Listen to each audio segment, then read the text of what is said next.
Here we are in Chicago, Yes. Illinois. It's so exciting. We're finally here, one of the country's biggest cities. And we are here for the SisterSong Reproductive Health Conference. Yep, so we'll be here for 5 days at the conference and doing a little bit of exploring the city, and then we're off to the next destination. Well, SisterSong is a collective of various women's organizations who are fighting for reproductive health and reproductive justice. SisterSong was founded in 1997 and is a collective of organizations from various women of color groups. The collective provides a voice for women of color in the reproductive health and sexual rights movement. What SisterSong does so well is incorporate multiple points of view and organize them in a clear direction for ourselves and our movement. To bring together all those multiple and diverse voices, not to homogenize them, but to organize them. The SisterSong Conference focused on reproductive justice, a concept that broadens reproductive choice by connecting reproductive rights with social justice and human rights. The conference brought together everyone from sex workers to students, to people living with HIV, to community organizers and educators. I think reproductive justice incorporates access to abortions, access to birth control. I think it incorporates the idea that it's not only your right to choose what to do with your body, but also to have children, to raise those children, and it incorporates other things like environmentalism and your right to all kinds of worldly issues. The theme for the conference was "Let's Talk About Sex."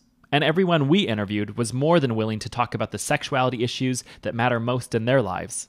We want to have a positive conversation about sex. We want to talk about what's good about sex, and at the same time talk about how you can be safe, in having sex, and talk about, not just the sexual act, but sexuality. Always remember the 3 P's of human sex, of sexuality.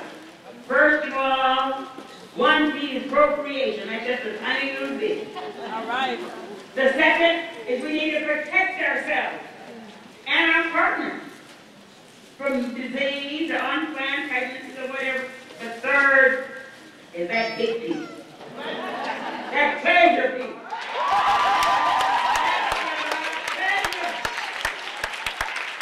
99.9% of sex is for pleasure. We're trying to broaden the term sex work to include people who are activists. We also had an opportunity to speak with 2 women from the Sex Workers Outreach Project.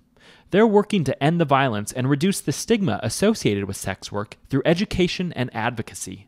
Do we really believe that we have rights to our own body? Because if we really believe that our bodies, the laws off of our bodies, if we really, really believe that, and it's not just because it's socially acceptable to exercise your reproductive rights, then you would be on board with sex workers too. The folks from the Miko Learning and Resource Center told us a little bit about their products. We're a feminist-run sex shop, but we're also a learning and resource center, so there's 2 parts to what we do. There are things that toys can do that people can't do, like people don't vibrate, and women respond to vibration a lot of times. 20% of women have an orgasm during penetration. That means that 80% of women don't orgasm from penetration. Dildos rule. During the conference, we were surprised to meet an individual who was no stranger to the idea of a sexuality road trip. I'm here with Nora Dye, who's a reproductive justice advocate and sex educator, and she is crossing the country on her bicycle talking to people about sexuality. So what a surprise that we're running into each other here in the middle of the country. Tell us a little bit about your trip. I decided that I wanted to go travel around and talk to folks who are doing interesting work in sexuality, and both looking at how we talk about sexuality in our culture and trying to promote positive images of sexuality, and people who are working in reproductive health care. And I decided that I really like riding my bike, and so I wanted to do it on my bicycle. So I started in New Jersey in April, and I'm headed out to Seattle and then down to San Francisco. Nora was particularly interested in ways organizations are supporting people to advocate for their own sexual and reproductive rights.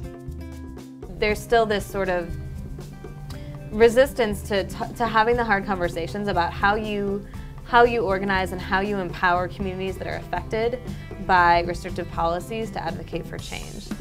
It's very easy to throw up, a flyer and say, we need volunteers to come, volunteer at Planned Parenthood. And people come out, who are already sort of educated about what's going on and who already have a political context on the work that they do and the volunteering that they're interested in. But the people who are really impacted, who just have really never thought about kind of the way that the politics impact their ability to access care, they're not coming out. And I think that's a problem. And so I'm interested in how different people are looking at that question, and I feel like I've seen really concrete examples of folks who are impacted by policies, organizing and educating to change them. And I think that's really powerful. Nora is planning another sexuality bike trip in 2008. Follow along at wanderlustwithronda.com. Perhaps the best part of the SisterSong conference was just talking with the educators, advocates, the practitioners, and the community leaders, all of whom are finding creative and inspiring ways to improve the reproductive health of women of color, both nationally and abroad. Teaching my grandkids is my passion around HIV, teaching other women and just teaching everyone in general around HIV. I'm a crafter, and so now I'm doing it through the crafting circles where I get everyone together, we craft and we talk. And then we also take the things that we make and we talk about micro-enterprising, and where they could just sell a piece of jewelry that they made for $30 or $40 and feed their children for that night. So I have a lot of passion. Everybody can contribute to HIV and AIDS prevention. Everyone can contribute to reproductive health, wellness, and justice. You just have to find your niche, and even if it's something as simple as going to your church or going to your community and sharing some information that you just learned, even if it's just sharing it with your neighbor or a friend, you can do that. It doesn't matter if you're black, white, male, female, Asian, whatever, you can do that. Our time in Chicago at the SisterSong conference reminded us that the fight for reproductive justice is far from over. We left inspired by the many extraordinary people doing amazing work.